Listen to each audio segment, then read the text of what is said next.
Commercial సినిమాలను తీయడంలో కొంతమంది దర్శకులకు మంచి పేరు ఉంది. ఇక అందులో డైరెక్టర్ హరీష్ శంకర్ అయితే మొదటి స్థానంలో ఉంటారు. ఇక ఈయన చేసిన ప్రతి సినిమా కూడా ఇండస్ట్రీలో మంచి విజయాన్ని సాధిస్తూ వస్తున్నాయి. ఇక ముఖ్యంగా గబ్బర్ సింగ్ సినిమాతో ఆయన ఒక్కసారిగా తెలుగు సినిమా ఇండస్ట్రీని షేక్ చేశారని చెప్పాలి. ఇక ఈ సినిమా ఇచ్చిన సక్సెస్తో ఎక్కడ ఆగకుండా వరుసగా ముందుకు సాగుతున్నారు.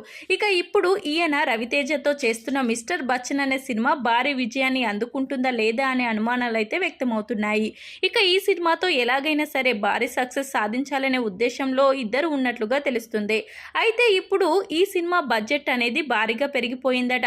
ఇక రవితేజకి ఉన్న మార్కెట్ కంటే ఎక్కువగా బడ్జెట్ పెరిగిపోతుండడంతో ఈ సినిమా మీద హరీష్ శంకర్ కొంచెం డిసప్పాయింట్మెంట్ తో ఉన్నట్లుగా తెలుస్తుంది. ఇక ఈ సినిమా ఆశించిన విజయాన్ని సాధిస్తే తప్ప ఈ బడ్జెట్ అయితే రికవరీ చేసే విధంగా కనిపించడం లేదు. మరి ఇలాంటి క్రమంలో హరీష్ శంకర్ ఈ సినిమాను సూపర్ సక్సెస్ గా మలుస్తాడా లేదా అనే అనుమానాలు అయితే వ్యక్తమవుతున్నాయి. ఇక మొత్తానికైతే హరీష్ శంకర్ లాంటి కమర్షియల్ డైరెక్టర్ రవితేజతో ఇంతకు ముందు మిరపకాయ లాంటి సినిమాతో మంచి సక్సెస్ ను సాధించారు. మరి ఇప్పుడు కూడా అలాంటి సక్సెస్ ను సాధిస్తాడా లేదా అనేది తెలియాల్సి ఉంది.